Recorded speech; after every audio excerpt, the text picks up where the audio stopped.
네, 오늘도 이렇게 일찍 와주셔서 너무 감사합니다. 오늘은 말씀드린 것처럼 마지막으로 야곱의 이야기에서 이제 창세기 이제를 끝내 보겠습니다. 네, 스크린 쉐어 하죠.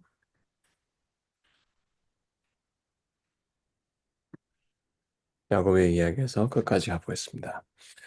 제가 어제 말씀드렸지만 사람들은 창세기를 그, 그 이제 뭐 창조랑 뭐 그 홍수 이야기 끝나고 이제 그 이야기의 흐름을 아브라함 이야기, 그리고 다음에 이삭의 이야기, 다음에 야곱의 이야기, 그리고 요셉의 이야기를 봅니다. 하지만 이것은 인간 중심이에요. 인간 중심 이야기입니다. 근데 뭐 그러니까 그 나오는 인물들의 이야기를 보지 말라는 게 아니죠. 제대로 이제 봐야 되는데 우리는 그 사람들을 바라보는 것이 아니라 어제 말씀드린 것처럼 그 사람들이 보이지 않는 그분을 봐야 한다는 것입니다. 그러면 이 사람들은 그 주인공들이 아니고 뭐라 그러죠? 도연. 조연이죠. 예. 조연들이라는 거죠. 그러면 그 성경을 이렇게 볼 때 어떻게 다를까요? 음, 제가 이제 첫 번째 부분 보여드리고 싶은데 이제 그 창세기 27장을 먼저 보기 시작하겠습니다. 우리는 여기서 이, 이 27장의 이야기를 많은 경우 이제 그 야곱이 그러니까 야곱이 형이 받아야 될 축복을 뺏어갔다고 봅니다. 예. 야곱이 아빠랑 형에게 사기를 치고 도망가는 걸 이제 생각하는데 우리가 이제 이걸 하나님 중심으로 보고 반복되는 것을 본다면 우리는 이 이야기가 한 명의 잘못이 아니라는 걸 알 수 있습니다. 영어에 그런 말이 있어요. It takes two to tango. 그러면 두 명이 있어야 같이 출 수 있다 이것입니다. 탱고라는 댄스는 혼자 할 수 있는 게 아니에요. 같이 해야 돼요. 마찬가지로 음, 우리가 그러니까 성경의 이야기를 봤을 때 누구는 잘하고 누구는 잘못하고 보는 게 아니라 하나님이 옳고 우리들은 다 하나같이 죄인들이라는 것입니다. 여기서 뭘 볼 수 있냐면 이제 이 이야기에서 이 7장의 이야기에서 반복이 나옵니다. 네. 그래서 근데 영어로는 이제 한국말에게 좀 보기 좀 힘들 수 있는데 영어로는 제가 잠깐 보여드릴게요. Genesis 27 여기서 it says my son 그리고 here I am 그리고 I am now old I don't know the day of my death now then get your equipment your quiver and bow and go out to the open country and hunt a wild game for me prepare me the kind of food that I like bring it to me to eat so that I may give you my blessing before I die. 한국말로는 내 아들아, 그렇죠? 그러니까 내가 여기 있나이다 하니 내가 이제 늙거나 어느 줄을 볼지 알지 못하니 그런즉 내 기구를 가져서 나를 위하여 사냥하여 내가 즐기는 별미를 만들어 내게로 가져와서 먹게 하여 내가 죽기 전에 내 마음껏 내게 축복하게 하라. 네. 그럼 여기서 하나님의 언급은 하나도 없습니다. 그리고 여기에 모든 중심은 내가 원하는 것을 내가 원하는 사람에게 내가 원하는 방법으로 갖다 주는 것이고 그에서는 내가 원하는 축복을 내가 받는 게 돼버리는 거예요. 이 이야기 속에서 하나님의 언급은 없습니다. 뭐 언급이 있어요. 언급이 있는데 거짓말에서 나옵니다. 여기 보세요. 음, 20절에 이삭이 그 아들에게 이르되 내 아들아 내가 어떻게 이같이 속히 잡았느냐 그가 이르되 아버지의 하나님 여호와께서 나를 순조롭게 만나게 하셨습니다. 이 거짓말 여기서 딱 언급이 되고 하나님은 언급되지 않습니다. 근데 그게 왜 문제일까요? 왜 하나님의 언급이 없는 게 문제가 될까요? 여기서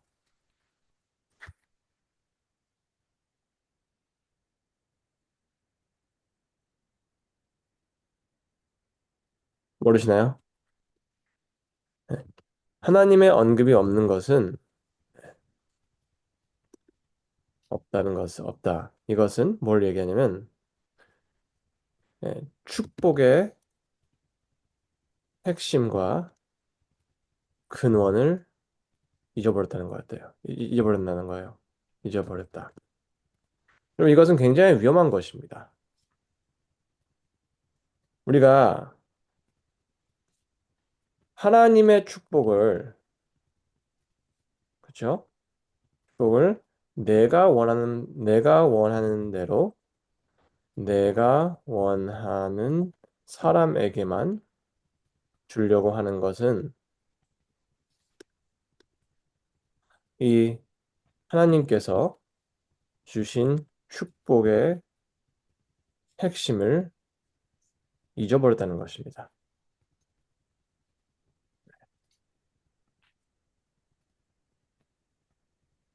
우리는 하나님의 축복은, 하나님의 축복은 하나님의 방법대로 하나님이 네, 나눠 주라고 하신 사람들에게 나눌 때 네, 진정한 축복이 될 수 있는 것입니다.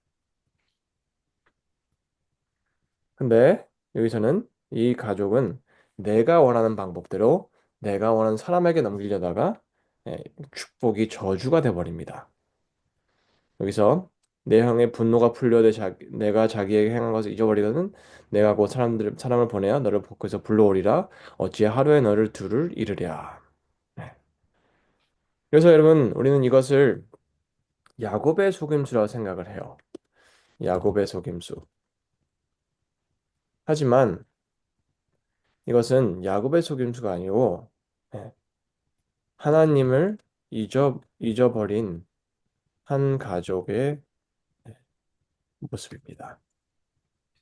왜냐하면 이삭도 속임수를 썼어요. 왜냐하면 이삭은 알았어요. 그리고 그 축복이 야곱에게 가야 한다는 것을. 근데 그는 굳이 아내를 속이고 이 야곱을 속이고 자기가 원하는 아들에게 주려고 했어요. 그리고 에서도 그 속임수에 가담을 했습니다. 그리고 리브가는 예, 하나님의 말씀과 하나님의 약속과 하나님의 시간을 믿지 못했기에 자기의 방법대로 속임수를 씁니다. 그리고 야곱은 마지막으로 엄마가 하도 하라고 하길래 마지막으로 참여합니다. 그러면 여기서의 진정한 진정으로 잘못한 사람은 예, 야곱이 아니라 예, 이게 이삭의 잘못으로 시작이 됩니다.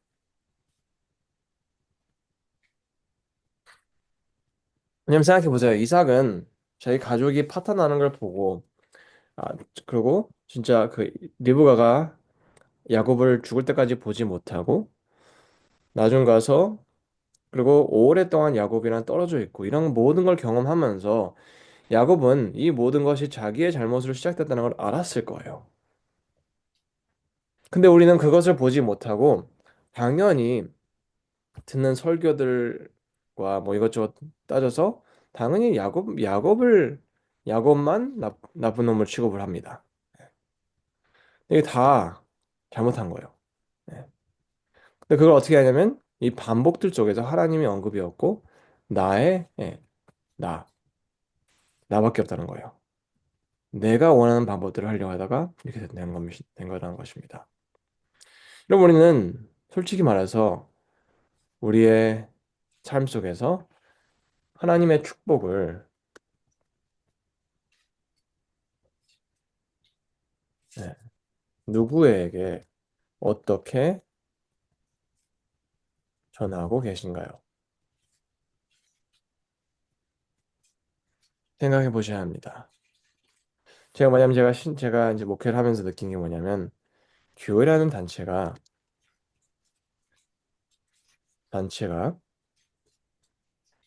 이 복음이라는 축복을 가지고 있습니다.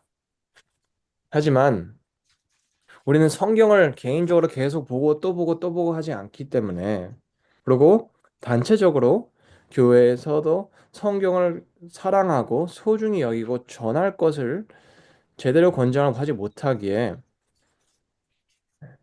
이 복음이라는 축복은 우리끼리 나누고 먹고 하다가 교회는 이제 안타깝게도 전쟁터로 변하게 됩니다. 교회 사실 교회가 복음을 전해야 할 곳에서 사람들은 상처를 받고 떠난다는 것입니다. 그래서 우리는 이 반복 속에서 하나님 중심으로 사는 게 얼마나 중요한지 생각해 봐야 합니다. 그리고 이제 야고보는 여기서 떠나죠. 여기서 이제 이제 도망가는데 저 도망갈 때 참 아름다운 게 있어요. 그러니까 야곱은 이 상황을 자신의 잘못으로 생각하고 있습니다. 자신만의 잘못. 근데 여기 문제가 뭐냐면 이게 자신만의 잘못이라면 야곱이 에서의 축복을 훔쳤을 때만이 그렇게 되는 거예요. 야곱의 야곱의 야곱이 에서의 축복. 근데 여러분 생각해 보세요. 이게 에서의 축복이었나요? 이게 만약 야곱이 에서의 축복을 훔친 거면 잘못한 거죠.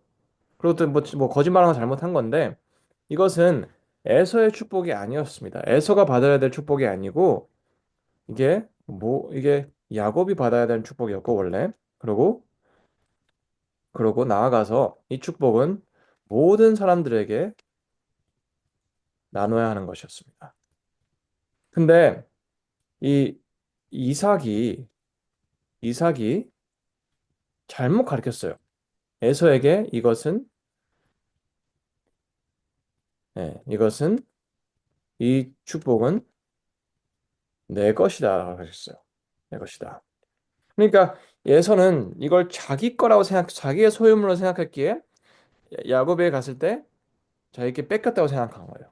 근데 이건 에서 거가 아니었습니다. 야곱 거였어요. 그러니까 이게 모든 사람들을 위한 것이었어요. 왜냐면 아브라함에게 말씀하셨을 때 예, 너를 통해서 세상의 모든 사람들이 축복을 받을 것이라 했어요.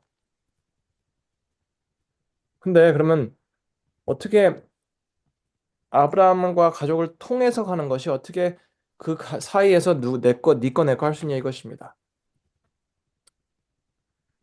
근데 우리는 그러니까 이게 부모 교육이 얼마나 중요한지 보여주는 거예요. 이삭이 에서에게 잘못 가르쳤기에 이런 사단이 난 것입니다. 네. 만약 이삭이 그 축복이 세상 전체에게 전해야 되는 그 가치를 가르쳤다면 네 거냐 내 거냐고 싸우지 않을 거예요. 그럼 거기까지 하고요. 여기서 이제 그 여기서 하나님께서 이제 꿈에 나타나십니다. 근데 참 신기한 게 또 본즉 여호와께서 그 위에 서서 이르시되 나는 여호와니 너의 조부 아브라함의 하나님이요 이삭의 하나님이라. 근데 이상한 게 있어요. 여기서 하나님은 아브라함의 하나님 그리고 이삭의 하나님으로 끝납니다. 하나님께서 나는 너의 하나님이라고 하지 않으십니다. 하나님은 너의 하나님이라 말씀하지 않으세요. 이게 무슨 뜻이냐면 하나님은 자기 자신을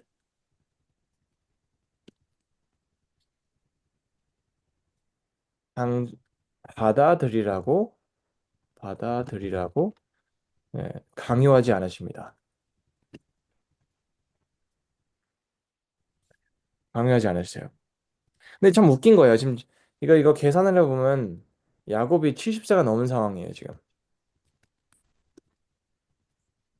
그는 평생 아버지 집에서 살면서 할아버지 이야기를 듣고 아버지 이야기를 들으면서 하나님의 계심을 충분히 받아들였고, 그리고 하나님께서 그 저희 아빠와 할아버지를 축복해 주다는 걸 믿었어요. 하지만 아직도 야곱은 하나님을 나의 하나님으로 받아들이지 않았었습니다.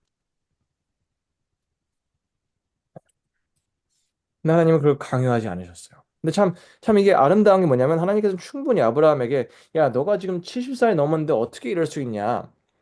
당연히 지금쯤은 나의 하나님, 너의 하나님을 받아들여야 되지 않냐? 이렇게 하지 않으시고 그냥 나는 너 여호와 하나님, 그러니까 아브라함의 하나님, 이삭의 하나님이라고 이게 그 거리를 존중해 주십니다. 예, 거리를 존중해 주신다는 것입니다.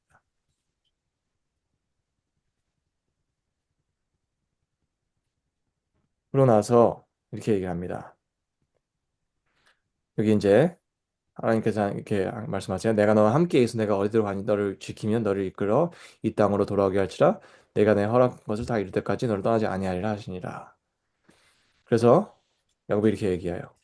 야곱이 서원하 이르되 하나님 나와 함께 계셔서 내가 가는 길에서 나를 지키시고 먹을 떡과 입을 옷을 주시며 내가 평안히 아버지 집으로 돌아오게 하시면 여호와께서 뭐라고 하시죠? 여기서 나의 하나님이 되시. 나의 하나님. 그러면 무슨 말을 하냐면 하나님이 자신이 하신 약속을 정말 진짜로 지키신다면 하나님을 네, 나의 하나님으로 받아들이겠다 이것입니다. 여러분, 이게 진짜 굉장히 중요한 게 있어요. 제가 엊그저께 처음 만났을 때 하나님이 우리 하나님을 알려면 예, 여기 아브라함 하나님, 이삭의 하나님, 야곱의 하나님을 이걸 받아들여야 한다고 했어요.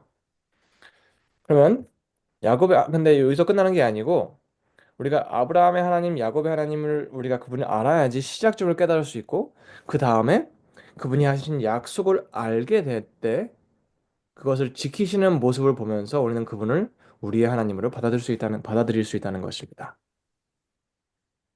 여러분 진정으로 하나님을 우리 하나님을 받아들이는 것은 그저 그분이 그냥 존재하신다.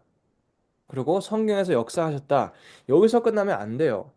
그냥 지식적으로 알면 안 되고 그분의 약속을 알고 우리 삶 속에서 그분의 약속을 경험해야 한다는 것입니다.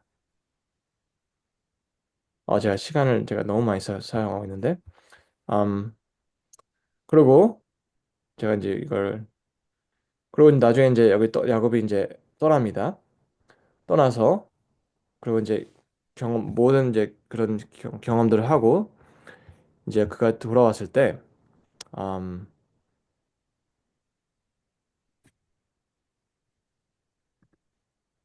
네, 여기 이제 모든 경험을 하고 이제 집으로 돌아왔을 때 이렇게 했습니다. 여기. 거기에 제단을 쌓고 그 이름을 엘엘 로헤 이스라엘이라 불렀더라. 여기 창세기 33장입니다. 33장 20절에 그는 제단을 쌓고 엘엘 로헤 이스라엘이라 불렀더라 하셨습니다. 이게 무슨 뜻이냐면 이거는 이 엘엘 로헤 이스라엘이라는 말은 하나님 이스라엘의 하나님이라는 뜻입니다. 이게 무슨 뜻이냐? 드디어 이스라엘이 야곱의 새로운 이름이잖아요. 그러면 이 모든 경험을 하고 나서 하나님의 약속을 성취하시는 모습을 보고 그는 드디어 나의 하나님으로 그분을 받아들였다는 것입니다. 이해되시죠? 그럼 우리는 그분의 약속을 알고 그 약속을 성취하시는 모습을 직접 봐야 합니다. 근데 약속을 모르면 우리는 그것을 성취하는 모습도 볼 수가 없어요. 그러면 제가 나중에 쭉 설명해 드릴 텐데 하나님 성경의 약속은 어디 뭐냐? 모세오경입니다. 모세오경이 하나님의 약속을 보여주는 책입니다. 근데 제가 나중에 좀 더 구체적으로 설명해 드릴게요. 근데 그렇게 해서 이제 이야기가 좀 있다가 이제 37장에서 우리는 누굴 만나냐면 요셉을 만납니다. 요셉을 만나요. 근데 요셉을 만났는데 우리는 그 37장에서 요셉이 팔리는 모습을 보고 여기부터 이제 이게 요셉의 경험으로 봅니다. 요셉의 이야기. 요셉이 어떻게 해서 애굽으로 팔려가서 애굽에 살면서 어떻게 해서 하나님께서 애굽을 통해 요셉을 통해서 일하시고 뭐 이런 거를 해요. 그러면 이제 그렇게 된다면 우리는 요셉의 이제 창세기 나머지 부분을 요셉이 얼마나 좋은 보다 모본이다 이거야. 모본이다. 이렇게 따져요. 그러면 이게 뭐냐? 다시 한번 우리는 그 창세기의 이야기를 우리도 뭐 요셉처럼 순종하는 삶을 살아야 된다. 그러면 어디 중심이냐? 인간 중심이다 이거예요. 인간 중심의 성경 연구다 이거예요. 근데 이것은 잘못됐어요. 근데 가장 확실한 이게 잘못됐다는 가장 확실한 모습 증거가 뭐냐? 창세기 38장입니다. 뭐냐면 만약 이야기가 요셉의 중심이라면 37장 요셉 37장에서 요셉이 팔리고 38장에는 무슨 이야기가 나와야 돼요? 요셉의 이야기. 네? 요셉의 이야기. 그렇죠. 근데 요셉이 어디 있는 이야기? 그 어, 팔려간 동전. 요셉의 계속돼야 이제 애굽에 죠 네. 애굽에 있는 요셉의 모습을 바로 나와야 됩니다. 근데 38장에는 그게 아니에요. 네. 38장에는 다말과 유다의 이야기가 나옵니다. 여러분 근데 이건 우리가 다말과 유다의 이야기를 많은 분들이 잘 이해를 못 하세요. 근데 왜 그럴까? 예? 우리는 당연히 아까 말씀드린 것처럼 당연히 이 창세기 이야기를 아브라함, 이삭, 야곱, 요셉의 인간 중심 이야기를 보기 때문에 빨리 애굽으로 이야기가 전개를 넘어가야 되는데 왜 굳이 다말과 유다 이야기가 나왔나 이것입니다. 근데 이제 이 근데 몇 분은 이 다말과 유다의 이야기가 예수님의 그 예수님의 그 족보를 보여준다는 그것까지는 알아요. 근데 그래도 거기까지만 딱 끝나고 바로 넘어가서 다시 또 애굽에 있는 요셉의 중심으로 본다는 것입니다. 근데 38장에 가장 확실히 보여주는 건 뭐냐면 이건 인간의 중심의 이야기가 아니라 하나님의 뭐다? 약속 중심의 이야기라는 것입니다. 약속 중심. 왜냐면 아브라함에게 약속을 주십니다. 그리고 그 약속이 근데 여기서 아브라함은 약속을 이해하는 것을 힘들어해요. 그리고 이삭에게 그 약속을 주셨어요. 근데 이삭에게 주신 약속은 이 편애한다고 하죠? favoritism. 그죠? favoritism. 이거 이렇게 이건 뭐야? 그지 맞잖아. 이렇게 그러니까 이거는 그러니까 이 아브라함은 자기의 목숨을 부지하는 것과 그리고 아들을 갖는 것, 이 과정 속에서 하나님의 약속을 이해하고 실천하는 데 굉장히 힘들어해요. 하지만 그런 그 집중을 하나님에게 하기에 그는 마지막으로 이겨냅니다. 그리고 야곱에게는 자신 약속을 야곱은 에서를 좋아하기에 에서를 편애하기에 에서가 자기의 favorite이기에 이 모든 것을 망칠 위험에 처합니다. 근데 와- 그 하나님 말씀하신 대로 야곱에게 축복이 가는 것을 보고 그는 하나님의 하나님의 인도하심과 그분의 선하심을 믿게 됩니다. 근데 이제 야곱에게 이 약속이 또다시 이제 넘어오죠. 넘어옵니다. 넘어왔다. 근데 이 야곱이 안 좋은 걸 배웠어요. 아빠한테서. 네. 편애를 합니다. 그러면 야곱에게는 누가 favorite이죠?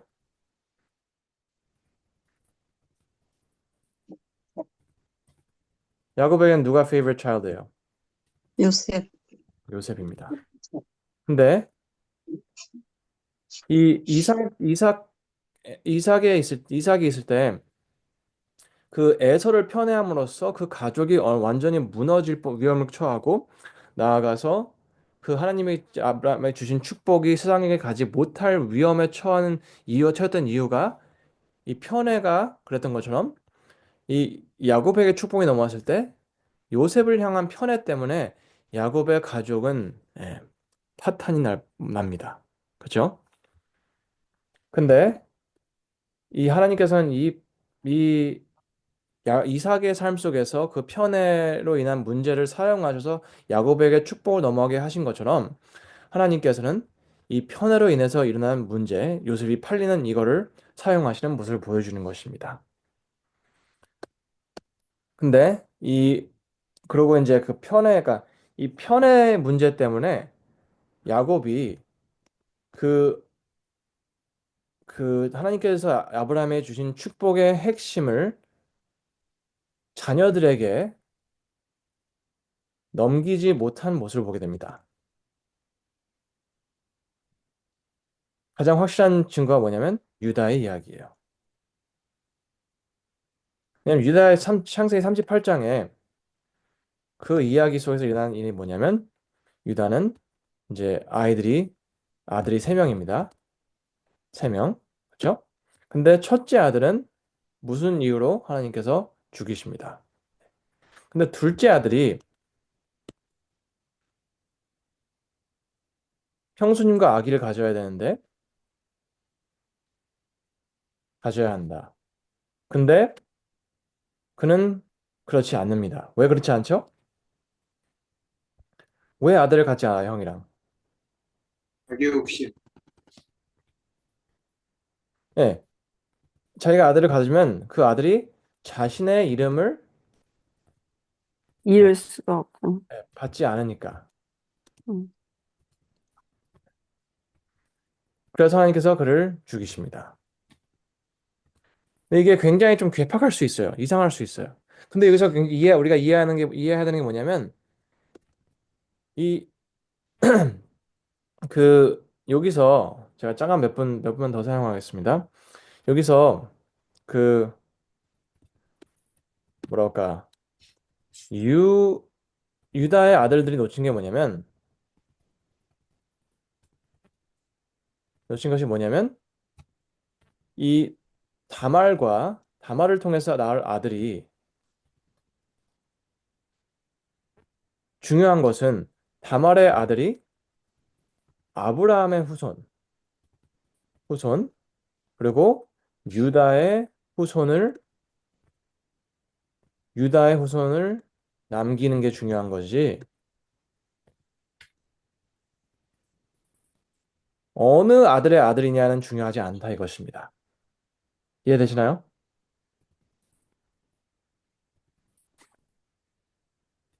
그냥 중요한 거는 유다의 후손이 계속 이어가는 게 중요한 거지. 이 아이가 내 이름을 가져갔거냐 형의 이름을 가져가는 건 중요하지 않다는 거예요. 근데 그들은 그것을 중요하게 생각했기에 내 이름을 가져갈 게 아니면 나는 원하지 않는다는 거예요. 나는 내가 노력해서 낳은 아들이, 그리고 내가 노력해서 키워야 되는 아들이 형의 이름을 가져가는 걸 원하지 않는 거예요. 그럼 차라리 갖지 말자 이거예요. 근데 여기서 위험한 건 뭐냐면 뭡니까? 그들의 책임은 하나님께서 아브라함에게 주신 축복이 이삭을 통해 야곱을 통해 유다를 통해 누굴 낳는다? 예수님이 낳는 예수님, 예수님이 낳는 게 중요하다 이거예요. 근데 그 아들들은 내 이름이 아니기 때문에 그냥 세상 다 멸망해야 된다 이렇게 보는 거죠. 그렇게 생각 안 했지만 하나님의 계획 속에 그렇게 되는 거죠. 예. 그래서 하나님은 그들을 모두 죽이시고 이제 첫 둘째 죽이시고 막내는 이제 유다가 그들에게 막내에게 다말을 주지 않습니다. 왜냐? 막내까지 죽으면 안 되니까. 근데 여기서 또 유다는 또 한 가지 잘못을 해요. 유다는 막내가 늙어서 죽으면 죽지, 다말 때문에 죽는 걸 원하지 않는다 이거예요.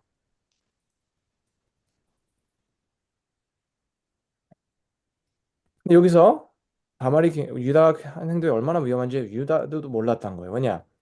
유다는 자신의 대가 끊겨도 괜찮다 이거예요. 그렇죠? 어떻게 해서든지 다말과 막내를 통해서 그러니까 아들을 낳을 걸 생각하지 않고 그냥 여기서 끊겨도 된다 이거예요. 근데 하나님은 딱 보시고 그게 안 된다 이거예요. 그러면 안 된다. 그러면 하나님께서 다말의 그 다말이 며느리로서 며느리로서의 도리를 하려고 하는 그런 그 마음을 사용하셔서 뭘 하셨다? 유다의 대를 유다의 배를 이었다. 이으셨다는 것입니다. 이게 굉장히 중요한 것입니다. 그러면 이게 뭐를 보냐면 창세기 38장의 이야기는 38장의 이야기는 뭘 말씀해 주는 것이냐면 예, 하나님의 그러니까 언약을 잊어버리고 살아가는 야곱의 가족. 그렇죠? 생각해 보세요. 34장에서는 야곱의 자녀들이 한 마을을 뭐하죠? 몰살해 버립니다. 무슨 뜻이냐면 축복 온 세상에게 축복을 나눠야 될 가족이 축복이 아니라 예, 저주를 나누고 있다는 것입니다. 그리고 37장에는 뭘 하냐면 서로 사랑하고 한 명 한 명 그 아브라함의 대가 이어질 수 있도록 한 명 한 명의 삶을 소중하게 생각하고 한 명 한 명의 아들을 진짜 중요하게 생각해야 될 가족이 뭘 했다? 아들 한 명을 팔아버렸다는 거예요. 그것은 여러분 세상에 축복이 되려면 가족이 먼저 행복해야 돼요. 근데 자기 자신들에게도 하나님의 축복을 잊어버리고 살았기에 서로에게 저주가 되고 있는 삶을 살고 있다는 것입니다. 나아가서 38장에 말해주는 것은 그 하나님의 축복의 중심인 대가 이어지는 그렇죠?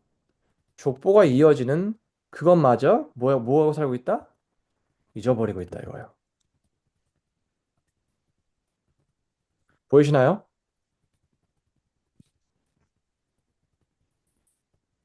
네. 여기까지 이해되시나요? 음, 그렇다면 여러분, 우리는 절대 성경을 인간 중심으로 볼 수가 없습니다.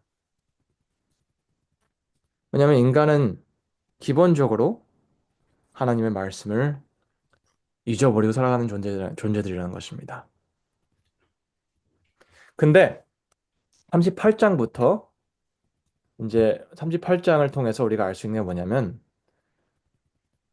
하나님께서는 그들의 잘못과 하나님의 말씀을 잊어버리고 살아가는 그들의 모습을 속에서도 하나님은 자기의 뜻을 약속을 이루시고 있다는 것입니다. 그러면 창세기 38장과 또 나아가서 37장부터 37장 39장부터 41장까지 하나님께서 어떻게 역사하신지 보여드리겠습니다. 창세기 그 37장에 요셉이 팔립니다. 그렇죠? 그리고 요셉이 팔립니다. 38장은 그 이- 요셉의 이야기가 뭐 어떻게 되냐면 요셉의 이야기가 잠깐 요셉 맞죠? 요셉의 이야기가 잠깐 멈춥니다. 그렇죠? 요셉의 이야기는 안 나와요. 요셉의 이야기 멈추고 멈추고 유다와 다말의 이야기가 나옵니다. 그럼 이 이야기가 뭐냐? 하나님은 하나님이 인간의 잘못, 이 불신을 넘어서 하나님의 약속을 이루시는 모습이에요. 이루신다. 그리고 39장에 이제 우리는 다시 요셉의 요셉의 아이, 이야기가 다시 전개가 시작합니다. 그렇죠? 그럼 여기서 이게 뭘 보여주냐면 보세요. 제가 다시 한번 만들어 드리겠습니다. 여기서 그러면 이게 뭐냐? 요셉의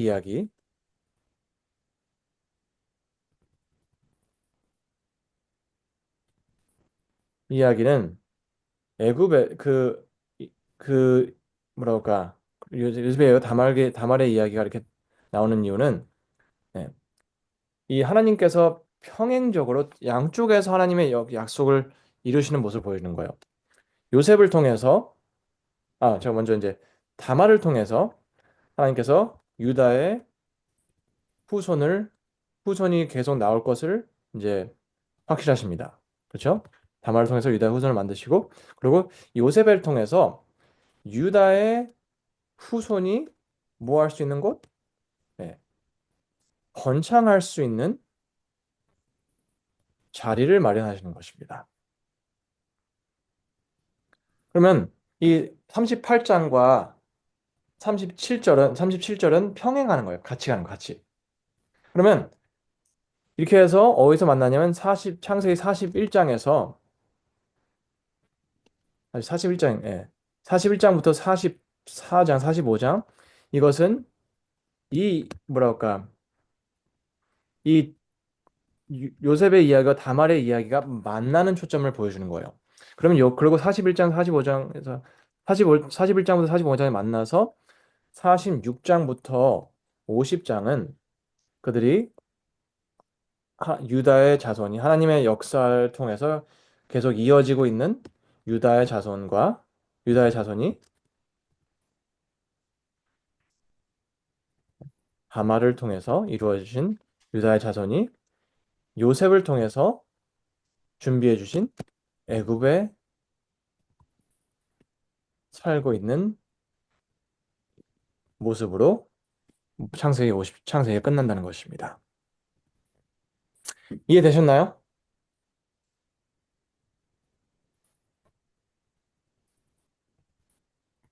이해 안 되셨나요?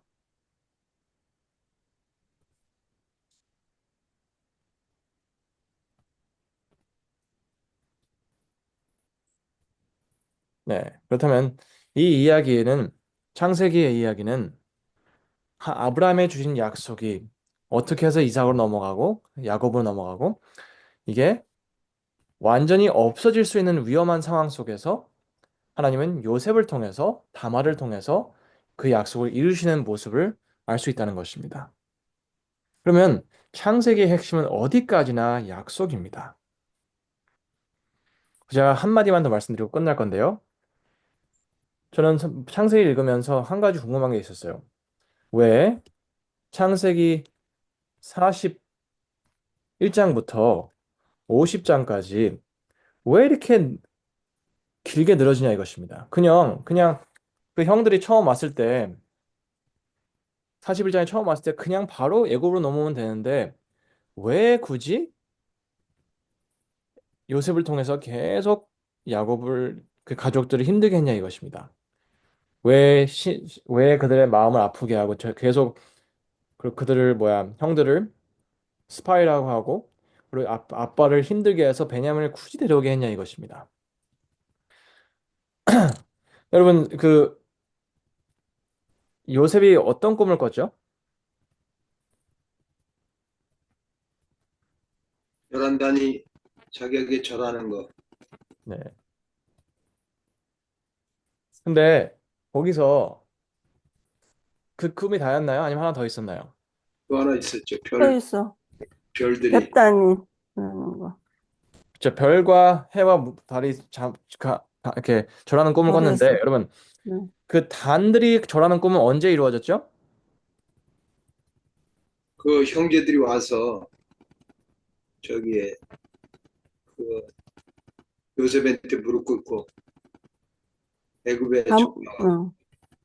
그렇죠. 그 두 번째 꿈은 감옥에 있을 언제 때 이루어졌죠? 그때서 그 해와 달과 그 별들이 그 요셉한테 그 절하는 거는 언제 이루어졌죠? 그 야곱이 저기 바로 왕한테 축복하죠. 그렇죠. 그 전에 아버지랑 다 요셉한테 절한. 그렇죠. 근데 이제 제가 이걸 보여드릴 건데요. 저는 이거를 참 깨닫고 참 아름답다는 걸 깨달았습니다. 여기서 그 우리는 사실 이제 요셉의 꿈이 이루어지는 거 얘기했을 때 저는 솔직히 말해서 이걸 한 번도 들어본 적이 없어요. 요셉의 꿈들. 말씀하신 거는 첫 번째 꿈은 좀 크게 만들겠습니다. 요셉의 그 첫 번째 첫 번째 꿈은 형들이 와서 절했을 때 이루어집니다. 하지만 두 번째 그것은 언제 이루어지냐? 이거는 두 번째 꿈은 야곱이 요셉한테 절하는 거에 돼야 돼요. 근데 이게 뭐 언제 이루어지냐면 야곱이 베냐민을 보내는 모습으로 이루어집니다. 왜냐하면 야곱이 굉장히 중요하게 여기는 게 있었어요. 뭐였냐면 야곱은 기본적인 문제는 네, 이 편애였어요. 편애. 그러니까 요셉을 편애했습니다. 그래서 가족이 파탄이 났어요. 근데 두 번째 이야기에서는 베냐민을 베냐민을 그 편애해서 어느 위험까지 가냐면 그는 그 가족이 굶어 죽을 위기까지 끌고 갑니다. 그렇죠? 응. 자긴 절대 다 굶어 죽어도 절대 막내 아들은 보내지 않겠다는 것입니다. 근데 이게 왜 위험하냐? 여러분, 야곱의 가족은 굶어 죽으면 안 돼요. 그렇죠? 야곱의 가족이 굶어 죽으면 예수님의 탄생을 막는 것입니다. 그렇죠? 근데 야곱은 자기가 다 굶어 죽어도 절대 못 보내겠다 이거예요. 네. 첫 번째 그래서 근데 드디어 이 굶어 죽이 위험성을 이게 감지했을 때 그는 드디어 예, 막내를 보내자 이거예요. 왜냐면 막내하면 자기가 막내를 편애하는 이 한 가지 때문에 다 죽으면 안 된다 이건 깨달은 거예요.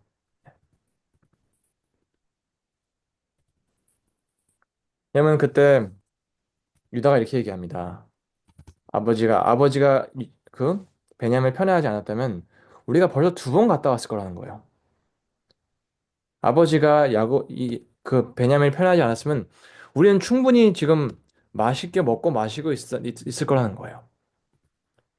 근데 아버지는 야곱은 이 편애하는 이 잘못된 습관을 버리지 못했기에 진짜로 위험한 때까지 간 거예요.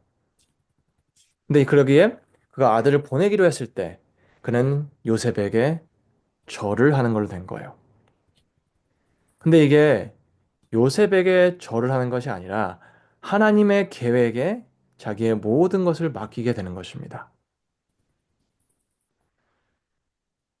여러분, 우리는 신앙생활 속에서 우리가 원하는 것, 우리가 싫어하는 것, 좋아하는 것, 이걸 따지다가 한 가지를 안 하고 있습니다. 뭘 안 하냐? 전도를 안 한다는 것입니다. 나누질 않아요. 사람들은 제가 이제 전도를 하라고 이제 말씀을 나누라고 부탁을 드리면 몇 가지 이유를 들으세요. 첫 번째는 음, 내가 성경을 잘 모른다. 근데 그건 처음에 제가 너무 답답했어요. 왜냐면 진짜 몇십 년을 교회 다니신 분들이 어떻게 성경을 모른다고 핑계를 대시고 전도를 안 할 수 있냐 이거예요. 그리고 두 번째는 사람들이 내가 뭐야 내성적이라 이거예요. 여러분 그 모든 것 그렇게 우리가 솔직히 말하면 그런 것을 따지고 있다면 우리는 야곱처럼 똑같이 내가 원하는 것, 내가 원하지 않는 것 때문에 가족이 굶어 죽어도 괜찮다 이렇게 얘기를 하는 것입니다. 근데 제가 그렇게 보다가 깨달은 게 뭐냐면 아 성도님들이 성경을 너무 모르시는구나. 왜냐면 근데 이게 성도님들만의 잘못이 아니더라고요. 왜냐면 성도님들은 열심히 교회 다니세요. 그리고 열심히 설교 들으세요. 하지만 그 설교들 속에 실질적으로 성도님들에게 성경을 어떻게 읽고 성경을 어떻게 이해하고 성경이 얼마나 중요하고 성경을 얼마나 사랑해야 되는지 그런 가르침이 없다는 것입니다. 그러기에 성경을 어떻게 읽는지 모르기에 사람들이 성경을 이해 못 하시는 거고 성경의 중요함을 가르치지 않기에 이해가 안 돼도 읽고 또 읽어야 하는 필요성을 느끼지 못하고 있다는 것입니다. 그러기에 우리는 전도를 해야 되는 걸 알면서도 사람들이 굶어 죽고 있다는 것을 알면서도 나눌 수 있는 자신이 없는 것입니다. 여러분, 우리는 창세기를 이해해야 되는, 꼭 알아야 되는 이유가 두 가지가 있습니다. 그 두 가지가 뭐냐면, 첫 번째, 어제 말씀드린 것처럼, 그저께 말씀드린 것처럼, 하나님을 소개받아야 되기 때문입니다. 하나님을 만나야 돼요. 그런데 두 번째는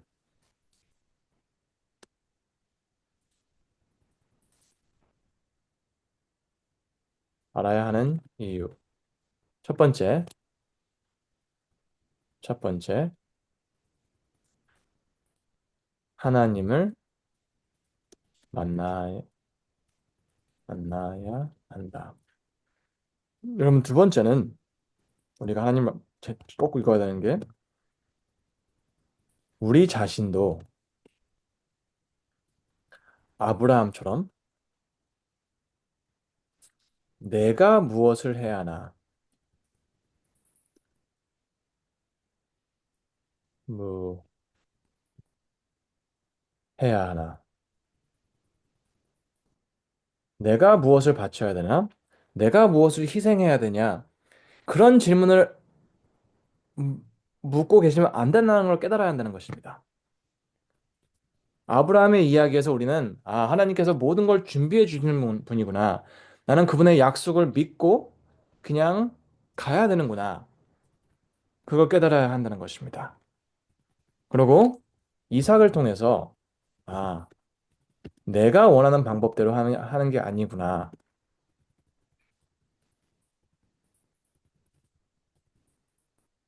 하나님의 뜻을 따라야 되는구나. 그게 최선이구나. 깨달아야 되고 야곱처럼 내가 편애하는 방법이 아니라 내가 편애하는 아이만 바라보다가 그 아이가 팔리는 모습을 보고 내가 편애하는 아들만 바라보다가 어? 유다가 자기 아들들을 낳아야 되는 책임을 잊어버리고 가르치지 않고 있는 모습들을 보지 못하고 그리고 내가 원하는 걸 주장하다가 가족이 굶어 죽으면 안 된다. 이거를 깨닫는 야곱의 모습 속에서 네, 그 모든 것을 내려놓고 하나님의 계획 앞에 무릎을 꿇는 모습을 봐야 한다는 것입니다. 왜냐하면 여러분, 우리의 신앙생활은 둘 중에 하나밖에 결과가 없을 수 없습니다. 두 가지의 결과. 하나는, 첫 번째는,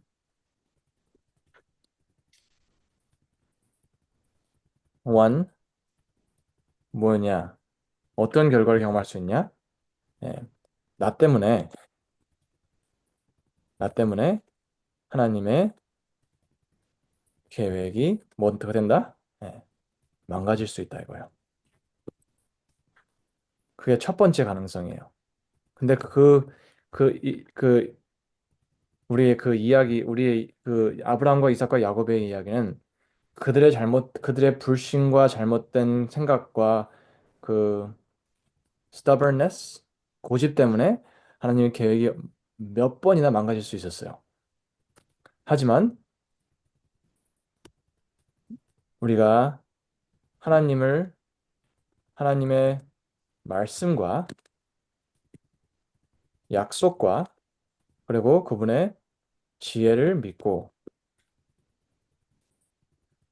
믿고 나아갈 때 하나님은 우리를 통해 계획을 이루신다는 것입니다. 나를 하나님께서 아브라함이 하신 것처럼 나를 통해 뭘 하신다? 세상 모든 사람들에게 축복을 나눠 주신다. 그러면 그 성경의 마지막 때에 하나님께서는 그 예수님께서 마지막 때를 말씀하시면서 이렇게 말씀하셨습니다. 마태복음 24장 14절입니다. 예수님께서 마지막 때에 뭐가 있을 거라고 했죠? 24장. 마태복음 맞는데? 24장. 한국 복음이 세상에 네, 14절 맞네요. 여러분 이것은 이 천국 복음이 모든 민족에 증언되기 위해 온전히 전파되리니 그제야 끝이 오리라. 여러분 이것은 무엇이 이루어지는 걸까요? 네, 제가 말씀드린 것처럼 나를 통해 세상 모든 사람들의 축복을 나누어 주실 때 일어나는 것이 이 마태복음 24절 14절에 성취가 되는 것입니다. 이해되시나요?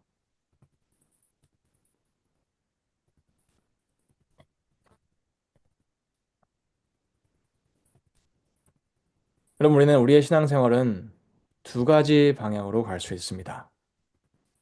첫 번째는 내가 원하는 걸 집중하다가 하나님의 계획이 파탄되는 것이고, 반대로 하나님이 원하시는 것을 따르다 보면 우리도 모르게 우리를 통해서 복음을 전파하시는 하나님의 모습을 보게 되는 것입니다.